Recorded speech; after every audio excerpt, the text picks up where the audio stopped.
Hey. Look at that. It was a lot of speculation about whether or not we were going to have the presence of Willie Doo here today. He fit us in, guys, ladies and gentlemen. He fit us in. Yeah.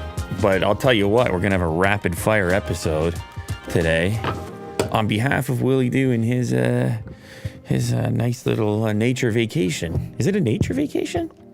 Snowboarding. Kind of nature. I would put that in the same category. I'd put that in nature. You'll be up there, you're going to glance out over the vista. And that's what I'll be doing for sure. Which is exactly what people need to be doing. I have a very small plumbing update. Okay. I was up until about 2 a.m. last night after all my other obligations. Wow. And I was back in plumber land, and whatever I had dislodged the previous evening to create enough of a gap to get things flowing, I was wrong to assume that I was done with this escapade, with this saga. Mm-hmm. The saga continues. Wu-Tang, of course. Last night, after a day's worth of usage, we were back where we started with zero flow. Right, yeah. And, I was online and I was like, am I prepared to go into the $600-700 snake area? Is that where I'm at? And I said, you know what, before I get there, let me go to the baking soda and vinegar, which is one of those hack kind of remedies. Uh-huh. A life hack, if you will. I knew I was going to get a chemical reaction. I knew I was going to get some action. I knew I was going to hear some ga. So I said, you know what? Let me give it a crack. And so I poured. And I got a little bit of movement, I'll tell you what. I heard PVC rattling. Okay. And Is that a good sign? I had a bucket underneath the P-trap, and I was getting moved. I was confused. I had a confused look on my face. And I was like, okay, so I had flow. I don't have flow. I had a reaction. Let me pull this P-trap off and see what I got going. And let me tell you what I got out of there. I don't know if it was alive or dead. Oh. I got something out of there. Boom, straight in the bucket. I'm like, let me dump this and inspect it. And I'm telling you, I don't know if it was a ball of grease or if it was a dead animal. I don't know what it was. Okay. But whatever it was just the beginning. What? Because I'm not done with it. I do not have the flow that I want, and I'm coming back for round 2 later on, and I will update at a later date when we reconvene at the only place you can get these kind of updates, which is right here on Lou Later. Lou Kitchen Updates. It's the only place you can follow this saga, and I'm telling you, I am not done with that drain. We're just getting started. If you're going to shoot that back at me, guess what? I got shots fired for you, drain. The battle was won. The battle was won. The war must go on. Yeah. Pipe's about to be spick and span, ladies and gentlemen.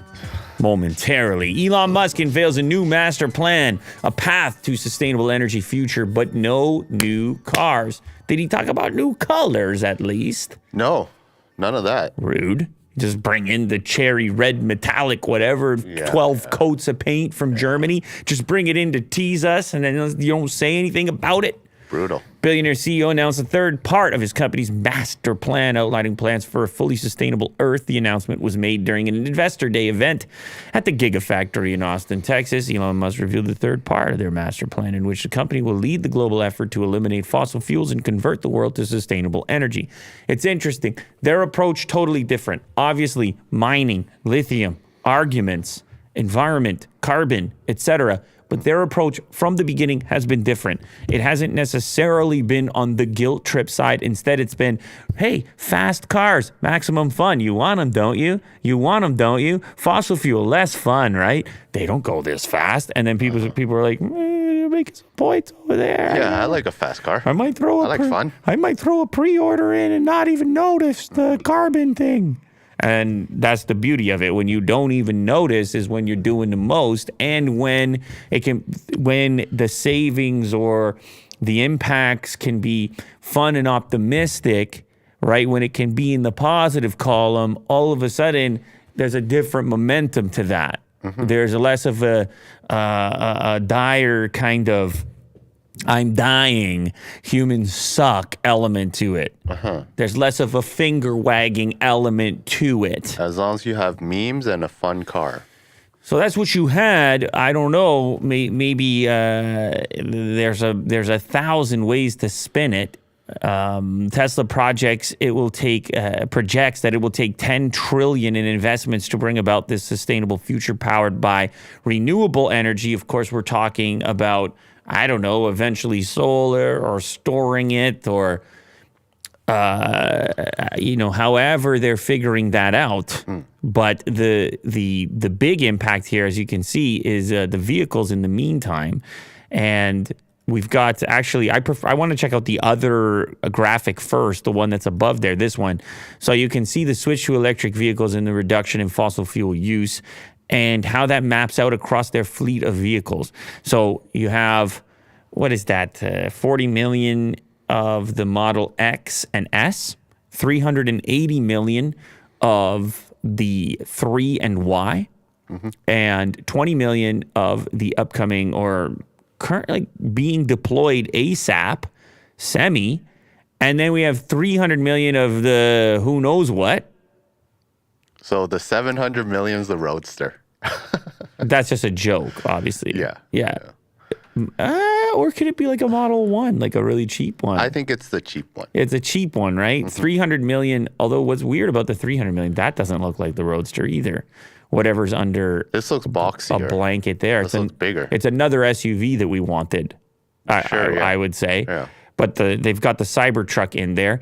$7 trillion manufacturing investment, 4 terawatt. There you go, solar plus wind. Solar plus wind. There you go. And 115 terawatt hours of vehicle batteries and stationary storage. So you got to store the power when it's readily available, use it when it's less available, and get it from the sources that are not depleted like fossil fuels. Okay, this is Elon's deal. This is investor And by storing them, report. I guess it's just battery packs. Loads and loads of them. Loads and loads. Got to manufacture more batteries. Got to get a little more lithium. Got to throw it in the garage. You know, the whole story as it goes. Yeah. Obviously, this was a far more comprehensive event. How long? I mean, these things take hours, right? Yeah. The main event was like an hour and a half. And then they had a Q&A, which was an extra 45 minutes, an hour. Yeah. So it was a hefty one. Yeah, And I watched it all. Well, it's a hefty one because it's an investor one, and this is this is the real business, big business. These are the guys that want to find out, what are you doing with my money? What are you doing with my investments?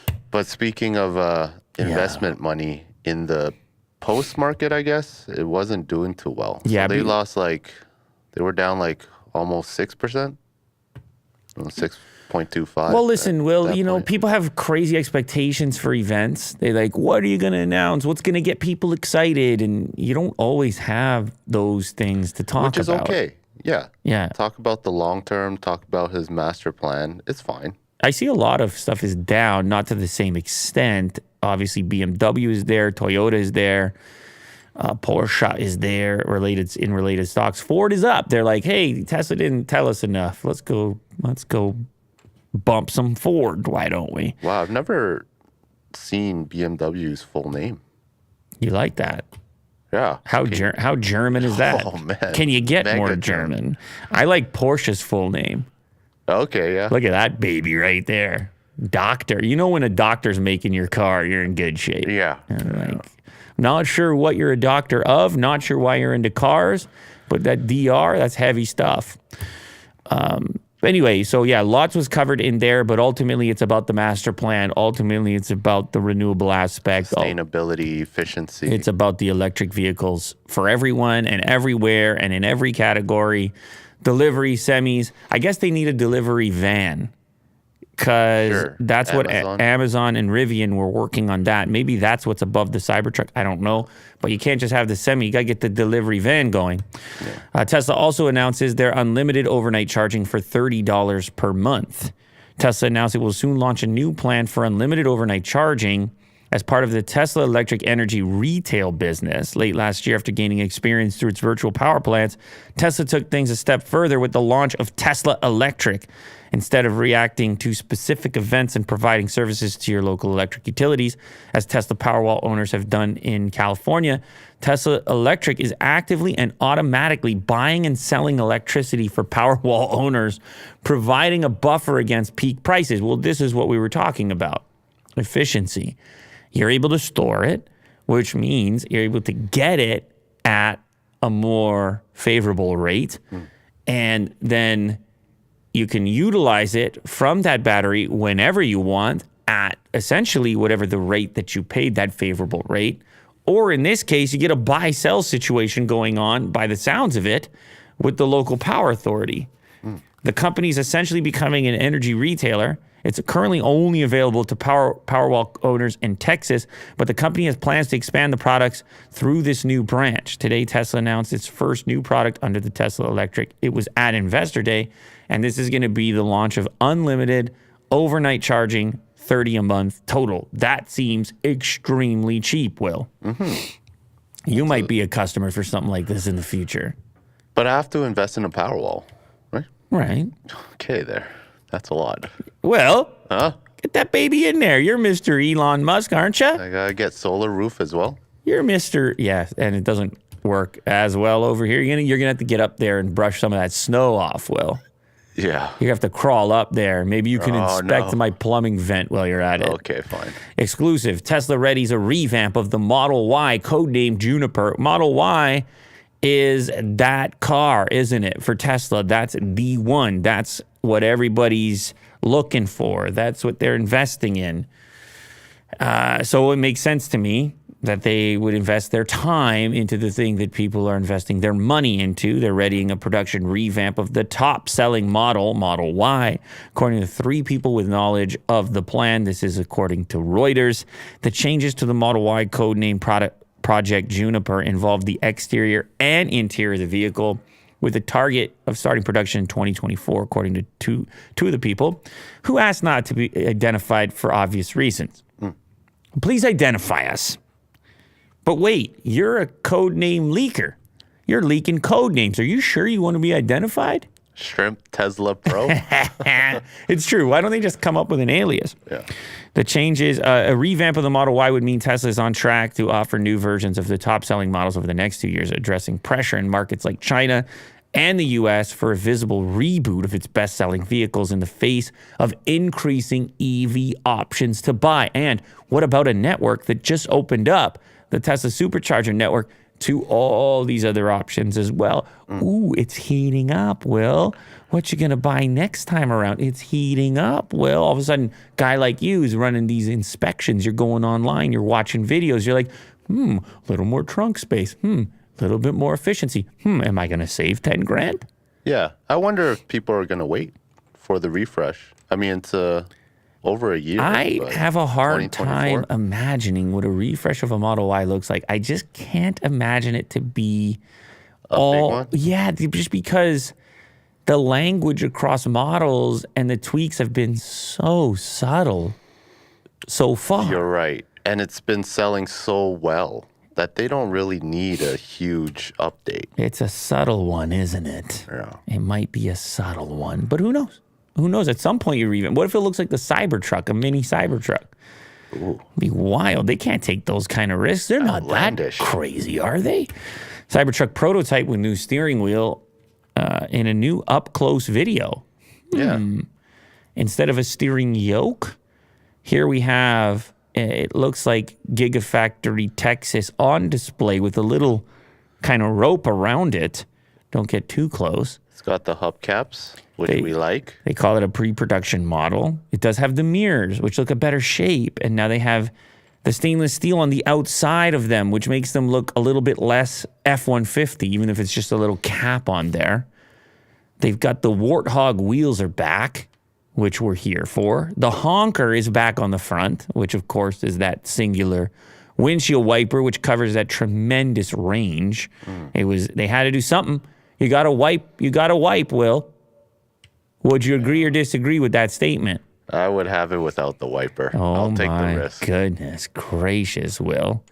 What are you doing when it's coming down with the sleet and the salt? Look at that sensor, that camera array staring back at you, looking like some sort of eight-legged creature.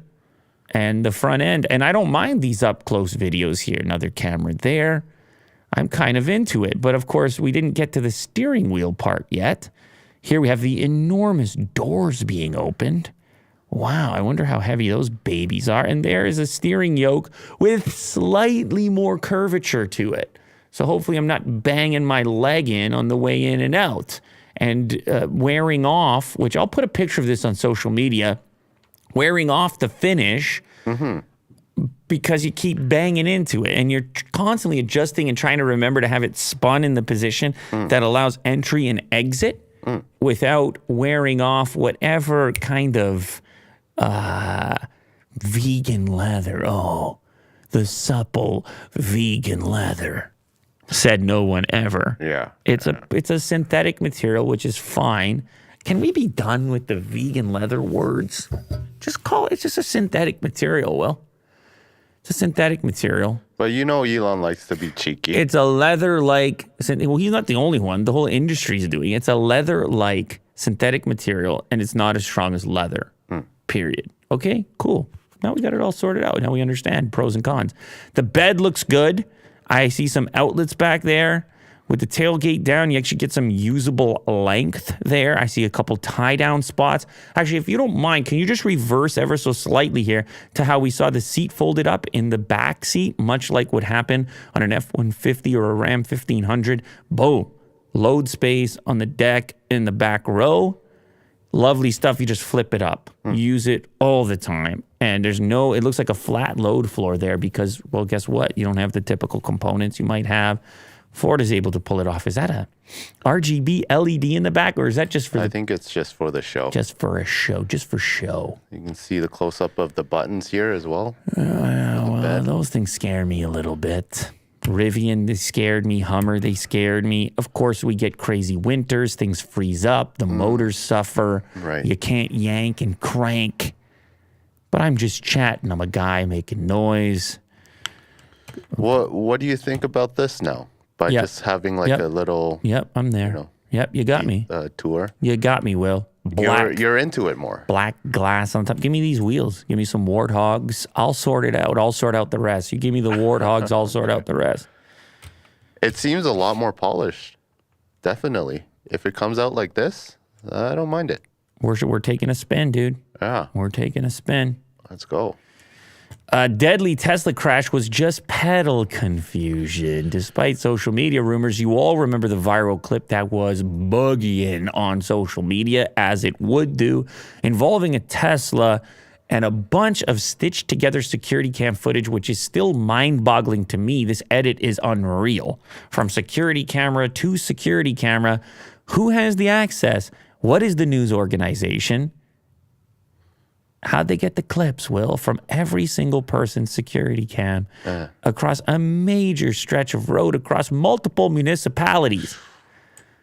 Let's move on from that fact and talk about the impact. This Tesla just stormed through pedestrian-filled streets, tight neighborhoods, smashed into things. It looked like it was going to come to a stop. It was like a delivery driver or something. It's in Chaoshu in China in November, and there's been an investigation into what the hell might have happened. And much like was the sort of binary approach to it, people wanted to know, was it autopilot or was it pedal? And according to this Twitter thread and the investigation included into the Model Y crash from November, it was concluded that the accelerator was pressed 100% of the time, and the brakes were never applied, and autopilot was not enabled. Again, this is according to investigation via Tesla and others. Video of the crash was received quite a bit of play because how dramatic it was. I don't know if anybody died. There were certainly there was one person who died. Tremendous injuries. It traveled 2.6 kilometers at 164 kilometers an hour, weaving through traffic, sideswiping other vehicles. The driver survived. At least one bystander was left dead. Good Lord. Plenty of theories on the matter, but we've also heard in the past situations that look like autopilot gone rogue are actually pedal confusion. And why is my brake not working in a moment of disorientation as people slam the accelerator on a vehicle that really accelerates, Will? Yeah, and when they panic, they'll try to stomp on it more, hoping that it would break. But they keep going fast. They're in a crazy mode of panic. And the outcome is obviously terrifying. And it's hard to imagine it happening, this level of disorientation. But I should tell you, this has happened in the past on vehicles that aren't even Teslas. Yeah. It's happened with anything with an accelerator where there can be pedal confusion and disorientation. What a bizarre scenario. Anyway, that's their investigation. You're going to still have your conspiracy theories because that's what you do because you're the internet. eSIM is ready to be replaced with iSIM, which is coming to future Galaxy phones. Who needs an eSIM when you've got an iSIM? So they're both digital, but the eSIM is like some other technology. iSIM is like embedded into the processor or the chip. It's just embedded on the board, I believe. Right. Whereas an iSIM, I presume, is going to be integrated. That's a guess. We are just starting to move away from nano SIM to eSIM, but it looks like eSIM is already ready to be replaced by a more advanced tech. Unbelievable. Qualcomm has announced that it is bringing iSIM smartphones with future Snapdragon chips. Last year, the company showcased a specially modified version of the Z Flip 3 to demonstrate iSIM. This year, the company has integrated iSIM into Snapdragon 8 Gen 2 processors. There's a version of Snapdragon 8 Gen 2 with certification, offers the same level of security as eSIM, which puts your security concerns at rest. It is 100 times smaller than nano SIM and more power efficient. Good Lord. Look at the size of it. So it's right on the chip now. So the iSIM is called integrated SIM. Yeah, I guessed correctly. Whereas the eSIM is soldered onto the board. It could be, you can see the sizing on this chart of a 2022 variant. It is 24 millimeters, 24 or 2.4? It's too far away from me. 2.6 millimeters? 24 millimeters. But then the thing underneath says 2.6. 24 seems like a lot. That's 2.4 centimeters. I don't think so. I'm going more with 2.6. But the new one is less than 1 square millimeter. That will be embedded or integrated, I suppose, is the word we're using. Not embedded into the board, but integrated into the Snapdragon chip by the looks of it, based on this. And energy consumption also going down as a consequence of miniaturization. This lets you free up space, obviously. Compared to nano SIM, iSIM is 100 times smaller, measures less than 1 square millimeter, and resides inside a processor such as the 8 Gen 2. Primary benefit, it eliminates the need for a SIM card slot. Oh, obviously, that's the same as eSIM. And it's vastly more power efficient than the current iteration of eSIM, resulting in better battery life. I guess. If you're already at eSIM, why not go all the way to iSIM? That's Snapdragon's take on the matter. Yeah. And it sounds pretty convincing to me. Here we have a clip of an Amazon delivery driver inside their delivery vehicle, making a short form piece of content exposing what that life is like and kind of the complexity of that lifestyle or that job. Why am I calling it a lifestyle? Right. It's there's quite a bit of surveillance here. Is how we are tracked. It's probably recording me recording it, but it can't hear me, so that's nice. So it has one camera facing me, one camera facing forward, and then one camera on each side. The one camera in front tracks how close we are to other drivers, and if we stop at stop signs. So if we don't stop at a stop sign, like fully stop, then we get a violation for that. It tracks our speed, so we cannot go more than 6 miles per hour over the speed limit, or we get a speeding violation. These vans also track our buckle count. So it'll count how many times we buckle our seatbelt, and if we don't buckle it enough, then, or we like miss a buckle, then that is a seatbelt violation. But also, that camera is watching me while I drive, so I cannot do a lot.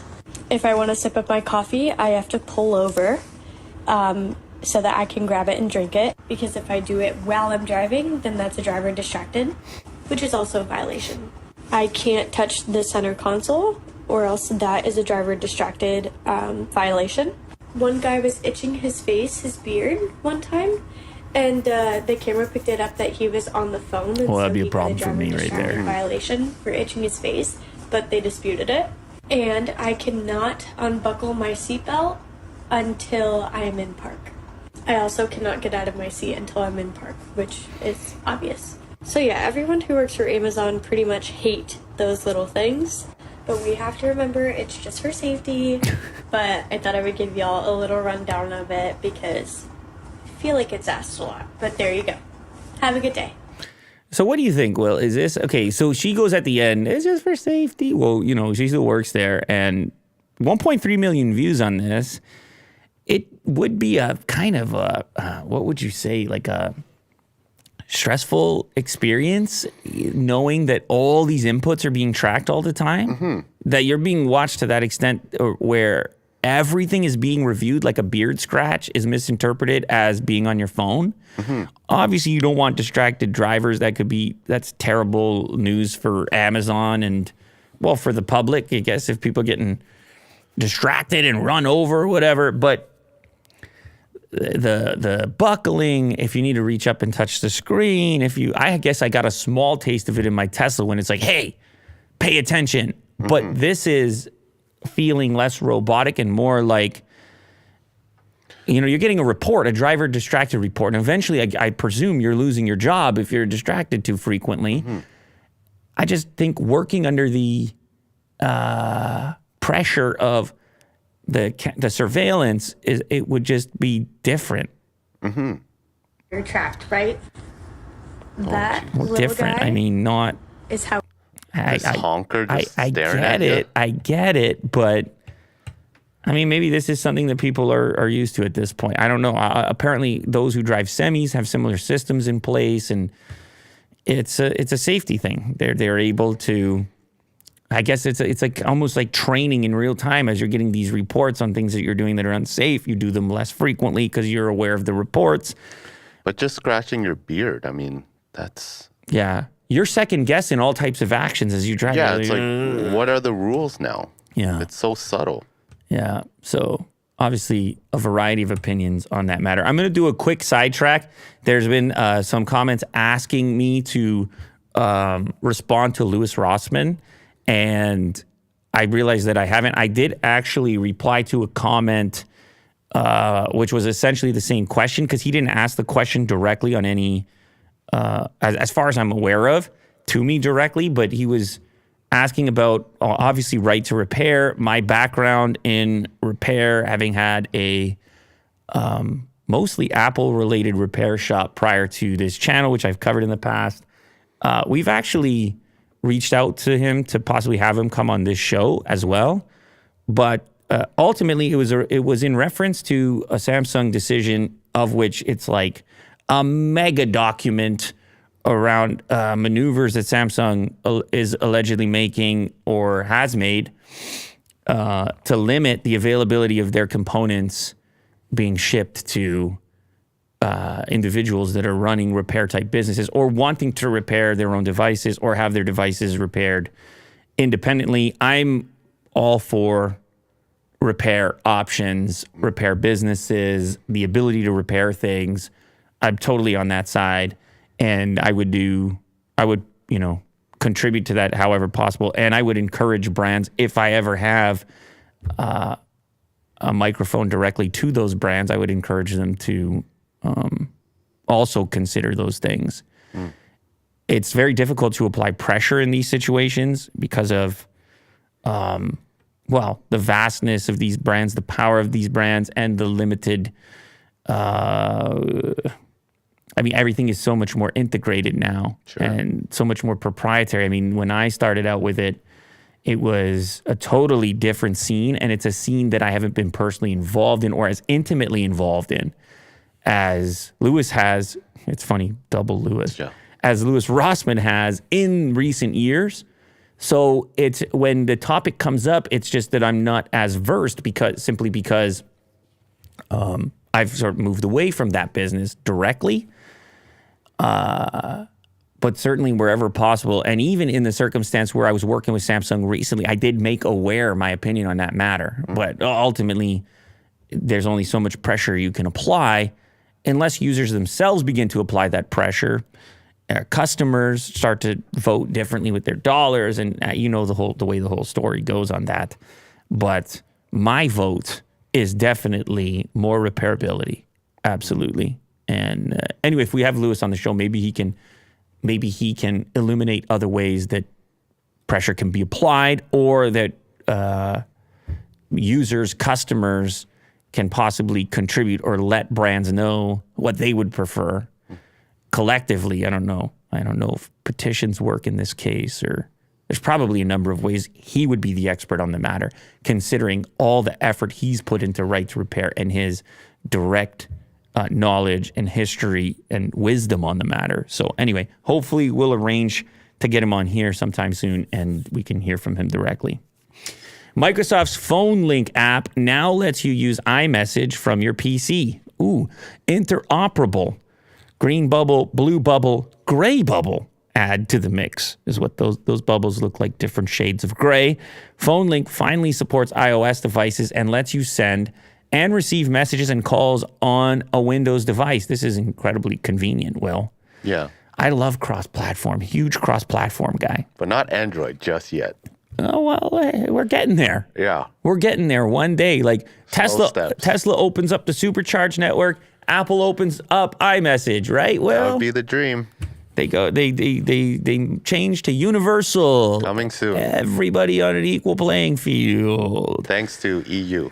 Thanks. Yeah, the EU is just flexing on that, on all these topics. Microsoft is bringing access to iMessage on Windows through its Phone Link app. Preview of the updated app will be available for Windows Insiders today. The Phone Link app allows iPhone users to connect their devices to Windows laptop or PC, and with the update, will let iPhone users send and receive messages via iMessage, make and receive calls, and see their phone's notifications inside Windows 11. So this closes the gap from an ecosystem perspective where Apple was like, no, you want that cohesiveness with iMessage, come get a MacBook. And now Microsoft is like, well, we can offer that too. Microsoft is using Bluetooth to link Windows devices to iPhones, passing commands and messages to users' messages or iMessage app. That means you'll be able to message contacts that also have iPhones straight from your PC. But there are some limits. Oh, Will. There are some limits. This is where it sucks for users. Yeah. Think about the users. You won't be able to send pictures in messages or participate in group messages, as you can see in the screenshot of the Phone Link app, which is down below. And it's basically like a type of translation which isn't as rich, which is unfortunate, which is why we need a universal standard in this regard and why it's kind of feeling like the repair conversation from previous. It's really the customer who suffers in this scenario because Apple corners the market and says, yeah, you can do this. Yeah, you follow us, okay? But you want to do the real deal. You want to, for security reasons. Yeah. You got to come over to our side. We set the standards around here. You want to send that rich content? Yeah. You want to send those images and videos and not have it look like a garbled mess or possibly a potato. Because that's your fault. We're Apple. You better pony up a couple grand. Yeah. That's what we're looking for. Made for iPhone. PlayStation and LeBron James team up on a limited edition PlayStation 5. Oh, accessories. Not a whole, well, it shouldn't have to be a whole PlayStation 5. You got the interchangeable face plates. I guess the controller's an accessory. I guess you could have done an entire edition, but that would seem a little bit on the nose, considering they've just recently caught up to delivering the regular model. It's like, no special editions yet. Just do the accessory. So you have some stylings here on what we're seeing, a rotation of the controller. You can see LeBron James, King James logo. Some graffiti graphics. And then the X and then the PlayStation logo in a graffiti-like style with a number of like neon colors, neon yellow and blue. I see a rocket ship on there. Can you pause it on the front of the controller so we can actually read some of what it says on there? This is hard to do, actually. Oh, everything is earned, underline. So we got the hard work pays off type of thing. Nothing is given. This is LeBron James messaging. Chosen ones, rocket ship, build, uplift, empower, I promise. It's all the taglines. And then all the different colored crowns. And it's not just on the controller, but, I like collabs. Well, whatever. I get it. It's marketing. Sure, yeah. It's branding. I get it. But I like collabs. I like specializing things. Packaging. I do have a history with a channel called Unbox Therapy. I like design. Can't help it. Here's a quote from LeBron James on the collab. It's so crazy to think a kid from Akron who grew up playing games is getting to create something like this, designing a console cover and controller with PlayStation that gives a nod to my I Promise students. That's right, that's his school. And where we come from is a pretty cool thing. I hope it's something that continues to inspire everyone who touches it and that they have a little fun finding meaning in every detail. Fans in select markets will be able to pre-order the accessories exclusively through direct.playstation.com later this year. So LeBron James fans, I got to tell you, man, in the NBA, it's the PlayStation connection is real. You're on the road a lot. Oh, yeah. You're playing games in hotel rooms. I got a story about staying in a hotel. I don't even know to what extent I could go into complete detail on this. Okay. But go full detail. Sharing the floor of a hotel with an NBA team during the playoffs, and walking past the kind of PlayStation tournament style intensity play going on in the midst of the playoffs, late at night, kind of coming and going players and the casual. I mean, everyone's competitive, man. The athletes. It's a real scene, to say the least, of the video game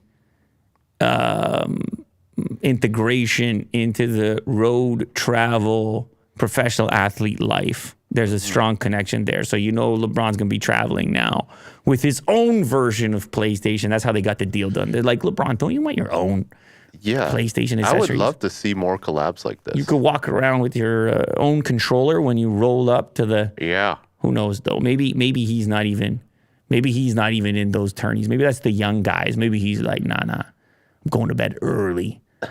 You know what I'm saying? Happy time for LeBron. I'm taking care of myself. You guys are staying up late. Yeah.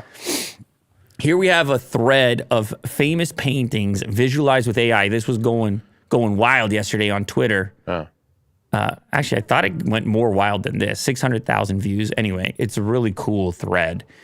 And so it's Stable Diffusion and ControlNet. They take images, like crazy famous images, like the Mona Lisa, and then you get to take a glimpse at the AI equivalent or AI interpretation or AI visualization of the image. And it gets much more photorealistic, obviously. And everybody looks better. That's the other problem. This is my ugly problem again, where I feel like, I don't know how everything ends up looking so much more polished and symmetrical, and like, how would you even call that filter? Like, what would you call this filter? Like, let's say Mona Lisa, it can somehow look more realistic and less realistic at the same time. Yeah. It's definitely some sort of like surreal filter. It looks more like a photo, but less like a actual person. Yeah. That is so strange to say. Like, go back and forth again between these. Like, this is obviously a painting. Sure, and it's flat. It's way flatter, and it's not.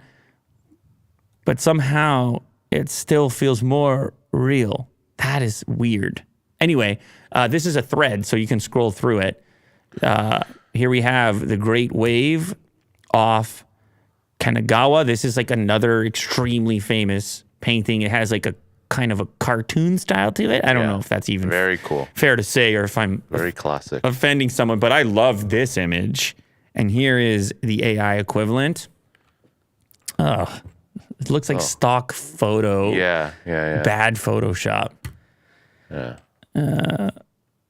Ugly. Girl with a pearl earring. Another extremely famous. This one I don't mind as much.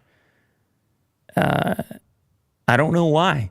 I don't mind it. It's the same kind of perfect filter applied to it, but somehow, if you take away the eyes, I feel like the eyes are not alive.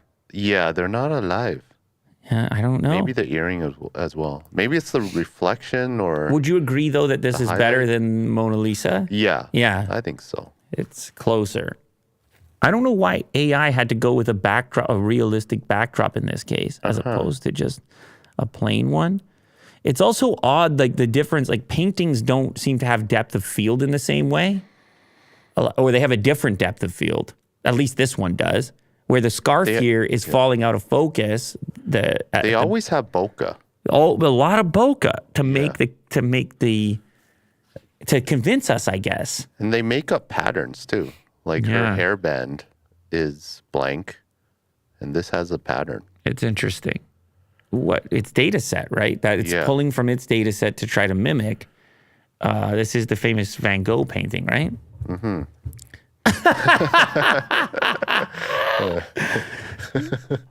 That looks kind of like a real guy. Yeah. Did it look like him? It's weird what happened in the top left corner there. How you got a little bit of texture. I don't know how I feel about this one. This one might be semi-convincing. I mean, he still looks like some weird cyborg thing. I don't know. This dude looks pretty good, right? Pretty good. He looks again pretty with good. The eyes. There's something weird with the eyes. Yeah, he looks pretty good. I don't know, but he's a little too smooth still. The other guy is rugged. Go to the other guy. That guy. Yeah, just exit out. Have them side by side. Just scroll down. I need to. Oh, you can't? There we go. Yeah, the other guy. Look how sharp the cheekbone is. The other guy is a hardened dude. Like, he's been through stuff. Which is Vincent Van Gogh. It's a self-portrait, by the way. I suppose in this case, you can look at a photo of Vincent Van Gogh and do your comparison. But anyway, it's not bad. It's really not bad. It's better than Mona Lisa, once again. Here we have American Gothic.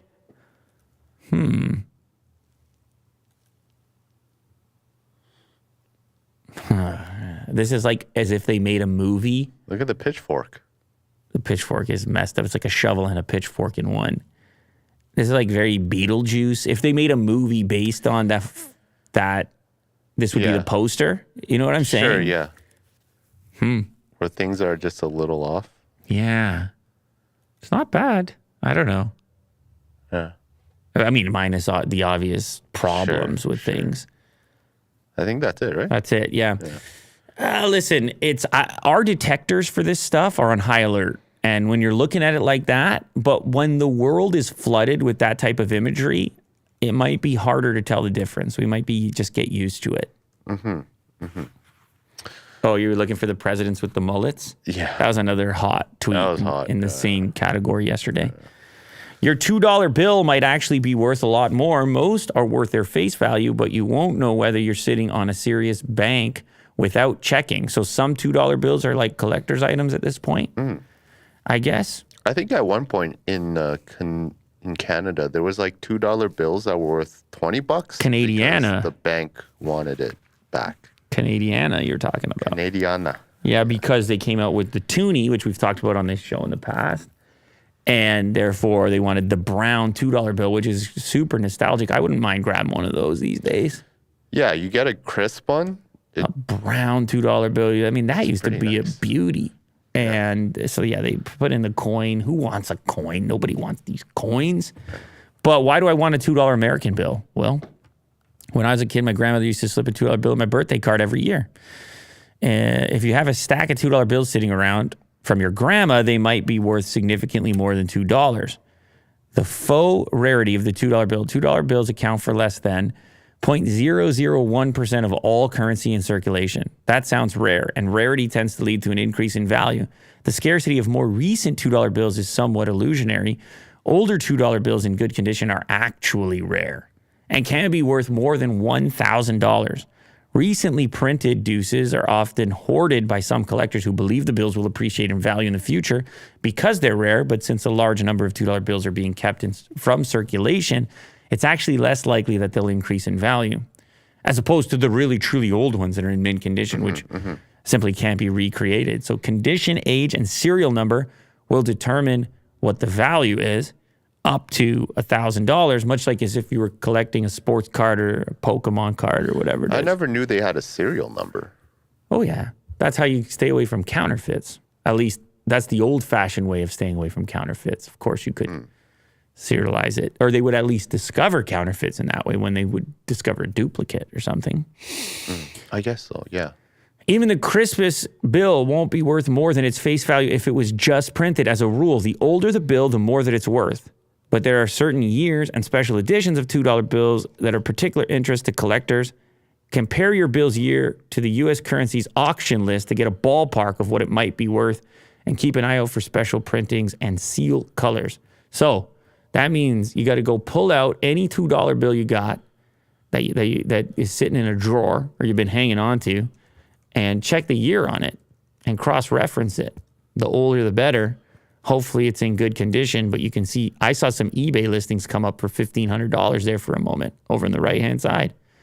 That one right there. 1422, 1976, uncirculated though.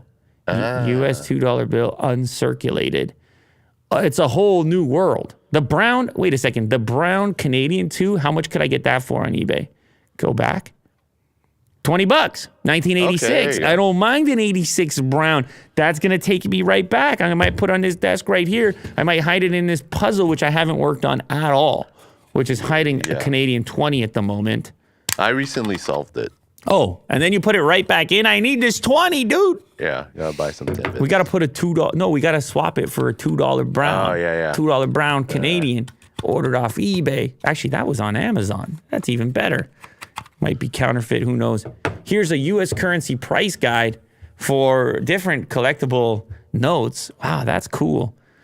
You look at certain years happen to be more valuable. Not necessarily older is better. Some years are better. Like 1890 goes up to $2,500 for some reason. I'm sure my history needs work here. Oh, wait, 4,500 plus. Wait, what are you looking at there? Scroll to the uncirculated. Holy crap, uncirculated gets wild. Uncirculated get wild. Somebody's saying 1890, of course, Lou, that's the year of whatever war or whatever president, and I'm just not connecting it. The historical section of my mind is not functional. So don't spend them on candy or something. Yeah, no, Just hoard them. no $2, no $2 candy. All right, either hoard it or send it to us. Yeah. One or the other. Immediately. One or the other. And we especially like uncirculated.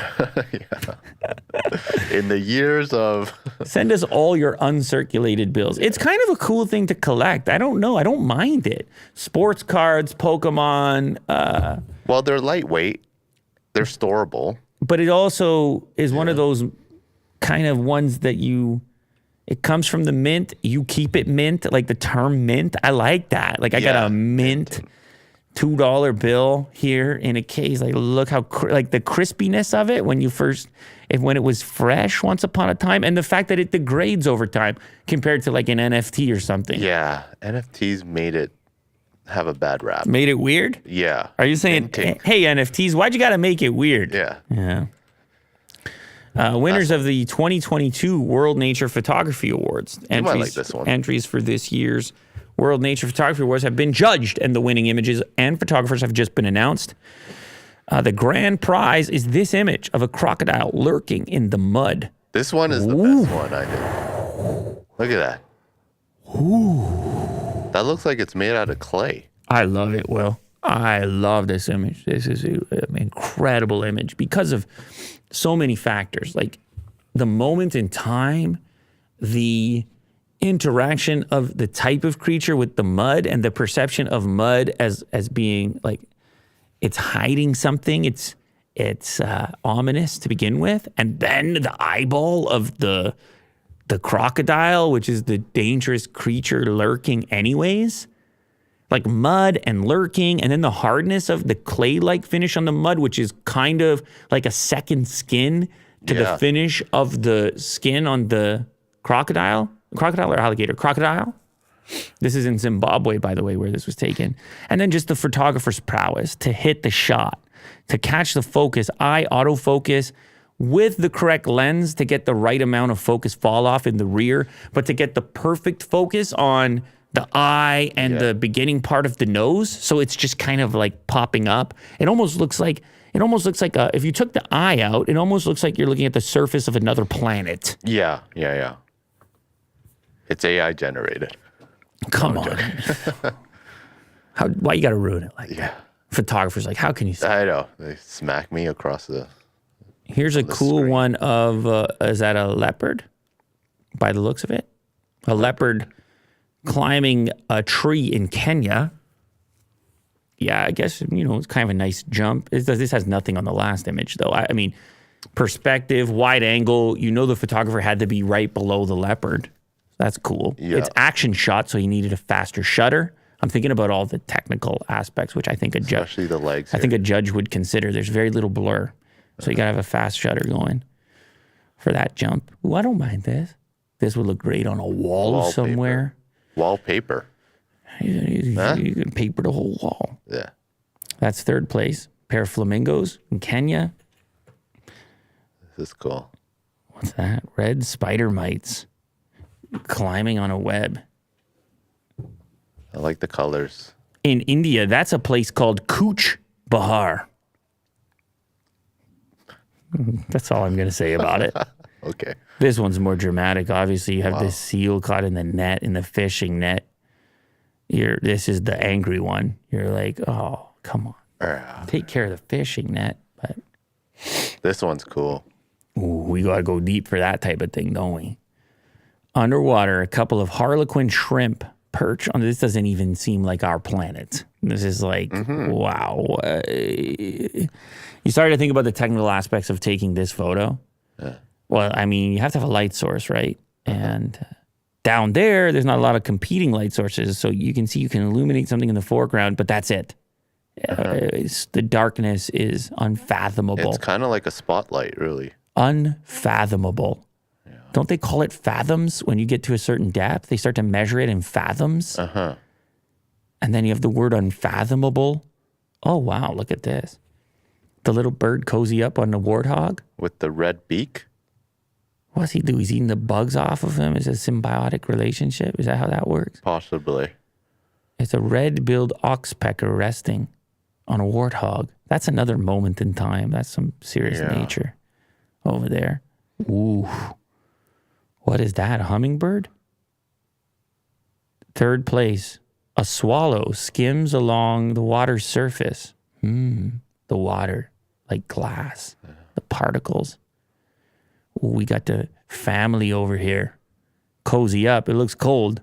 I'm guessing it's cold over there. It was like very Space Odyssey. I like it. With the youngsters. Speaking of space, how about the sky right there? Animals in their habitat. That's a badger lit right there. Just barely. And the night sky in the background. Lovely composition. That's a funny one. Camo elephant. African savanna elephant attempts to camouflage itself. It actually is, but why would it care to camo itself? Big old trunk just sticking out. What's it scared of? I don't know. Poachers, maybe. Damn. Scorpion. Ooh. Ooh. Another one from India. I think you got to be in Africa or India to hit if you're a nature photographer by the looks of it. Oh my God. Or you can just be there. This is moody. That's also in Kenya. Kenya, yeah. You could be there with the buffalo, or no, the wildebeest. The fog. Oh, baby. So much power. I like that too. And they chose to go with black and white. Yeah. This one it seems like it could be AI generated. Yeah, no kidding, eh? For sure. Too much bokeh. Yeah. Well, listen, this is congrats to everybody who won awards over here. These are not easy images to capture, and it gives us insight into aspects of nature which are just really not accessible to most. And you can really get a sense of awe and wonder and recognize how tiny we are and how weird everything actually is. Uh-huh. And you can also be thankful that a mud crocodile is not a few inches away from you ready to attack, staring at you with its yellow eyeball.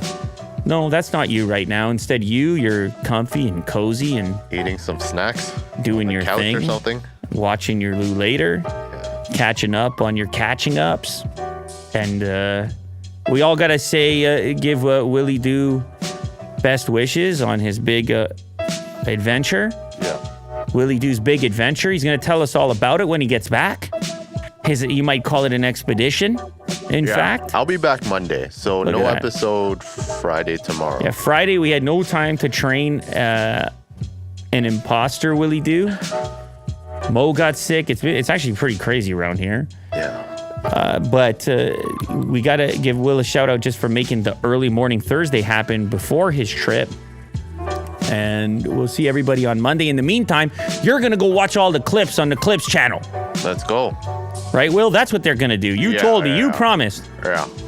Thank you very much to everybody who joined here today, for everybody who supports the show, for everybody who hits that notification, subscribes to this, and joins us for the live. It really makes it feel electric. We do see you. Can't obviously respond to every single thing in the chat or the comments, but we do see you. I promise we do. We take a glance whenever possible.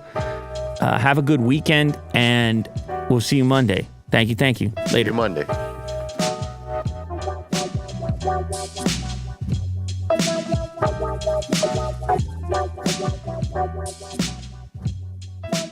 Wow.